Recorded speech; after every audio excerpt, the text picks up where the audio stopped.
Hello everyone, good morning, good afternoon, good evening to you wherever you are in the world. My name is Sharon and today I'd like to share my list with you of some of the stuff I've been learning during this lockdown. Some of the stuff I've been working on prior to lockdown. I've been working on myself for a number of years now, working on changing me, my behavior patterns, and doing my best to be a better person each day, better than I was the day before, and learning to love and appreciate myself. But I have a little bit of a list here that I would really like to share with you, and I know that everybody's situation is different during this lockdown. I saw a post yesterday that says we're in the same storm, but we're not in the same boat, because everybody's boat is different. Anyway, I thought it was really good, and if I can figure out how to read it to you at the end of this list, I will. But I am sharing this list just to inspire you, give you some inspiration. Think about it, take what resonates with you and work on it if it so feels right for you, okay? So the first one I've learned with lockdown is I really don't have to sweat the small stuff. That's a pretty big one for me, because I always made a mountain out of a molehill for every situation that came up in my life. So I really do feel very good learning that one. Another one I have learned is to be more mindful with money, spending the money that we have. I know that before I would say we were wasteful with spending the money and wasteful with food. So we're also learning to be less wasteful with food and spending money. And I really love and appreciate that, because it's given me a great appreciation for what we really have. Hi, Mrs. Holsworth. Thank you for joining me. And the next one, number 3, I have learned how much joy. Oh, hi, Stuart. How are you? Thank you for joining. So number 3 is how much joy I have in sharing what I have with others. I love sharing, but I find that lately it's given me even greater joy. So that is something, a greater joy and appreciation. Hi, Amanda. Thanks for joining. Okay, number 4 I did that one. Number 5, how much I really have to be grateful for in my life. We really, really have an abundance of things to be grateful for, and running the 30-day challenge has really pointed out to me how much I have to be grateful for. I know I've taken a lot of stuff for granted, and now I am taking the time to be grateful for every single thing that I have, the home that we have, this phone that I'm using to record right now, the technology, that helps to keep us in contact with family and friends around the world at this time. And the next one is to judge myself and others less. I find that judgments block you from seeing the situation the way you are meant to see it. It was blocking me from learning the lessons that I needed to learn from the situations that were coming up in my life that needed to teach me some valuable lessons. And number 7, thank you so much, Amanda. Number 7 is to not feel as if someone is attacking me. They are processing their own feelings around the situation. Not always easy, but I am working on this. I have found that while I look at the situation this way, when I look at the situation as not being attacked, I am able to remain silent, which has given the other person an opportunity and me to work more on ourselves. So yeah, I always come from a place of anger. Anger ruled my life, and I've been working on healing the root of that anger, which is taking time, but I'm grateful to say that I am way better than I was before. So it's still a work in progress, but I'm getting much better at it. And number 8, I am currently learning to listen without always needing to add my voice to a conversation. I am learning to listen from the heart as well. Learning to listen from the heart is something I learned last week. A friend of mine shared this with me, and it's such a powerful way of listening to people and giving them the opportunity to be heard.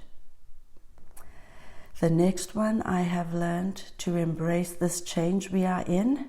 I'm looking for the many lessons this momentous time in history has to teach me.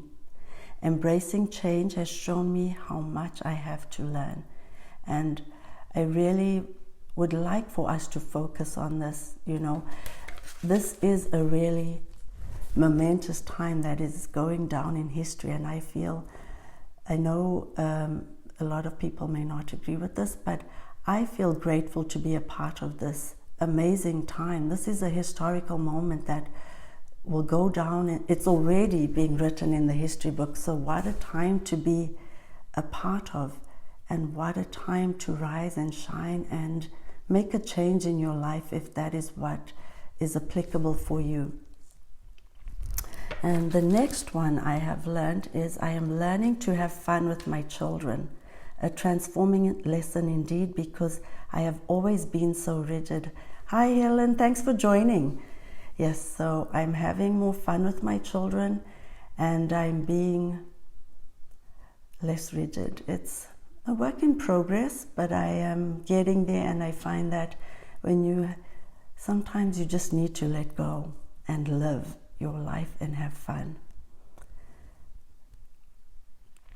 The next one, I am finding more calm and peace within me. Yes.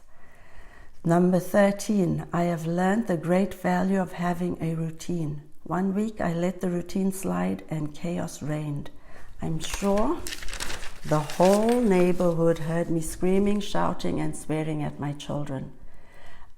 I'm not proud of that, but I am happy to report that once I got the routine back in order, the only yelling you might hear is the high-pitched screams of my children, a new phase they're going through. And because of this learning and growing, the person I was before, honestly, those screams are so high-pitched, they pierce your soul. And I actually find myself enjoying them, which sounds pretty crazy. But the person I was before would be at them the whole time to stop doing that. And I found that I think that's their way of expressing their emotions. And I'm learning to allow each of us to express our emotions that we're going through, because we have different ways of expressing our emotions. Number 14, I'm learning to go with the flow and to be less controlling of the situation that we're in. Number 15, I am grateful for the opportunity to teach my children, because I too am learning. I'm learning how brilliant and creative my children are, and I'm getting another chance at an education, because all my life I believed I was stupid. I see now that this is not true at all. It really is quite empowering to see that I am not as stupid as I believed or I was all my life. And when you start learning and growing, this is what you start uncovering within you. All these beliefs that were limiting you and not serving you. Okay, number 16, I am learning how important it is to have me time, doing things that feed my soul. Feeding your soul, at least for me, is something that has become a top priority. And when I feed my soul, I feel more empowered and more aligned with my purpose. Number 17, I am learning that I can do anything I set my mind to, and so can you. The mind is a powerful thing, and you can do anything. If I can do it, you can do it too. Trust me on that. Especially if you know me from the person I was way back there many years ago, okay? Number 18, I am learning to trust and believe in myself more and more each day, as well as see my worth. This is something that is really a big one for me, because I did not believe in myself. I did not trust myself. And if I don't believe in myself or trust myself, then how can I expect others to believe and trust in me and work with me, right? So this is really a big one, and I find that the more of these live videos I do, the more I'm becoming empowered within myself and believing in myself and trusting myself. And the last one I have learned, don't give up. Falling off the track is part of the process. Always get back up, because each time you get back up, you rise stronger, and that is something, and more determined. That was something that is for me, because I know that this journey has been a process, and every time I fell off the track, I would beat myself up about it. But now I'm learning that falling off the track, you do that in this journey of learning and growth, but it's important to get back up. And I noticed that every time I got back up, I rose stronger and more determined to do what I came here to do and serve my purpose. So that's my list for today. I hope that you have at least one part of it resonates with you. And if it doesn't, that's okay. We're all on a different leg in our journey. I thank you for being here. I do thank you for your continued love and support. And I ask you to keep well and stay safe, sending you all an abundance of love and peace and blessings for this day. Have a wonderful day. Thank you, everyone. I love you. Mwah. Bye.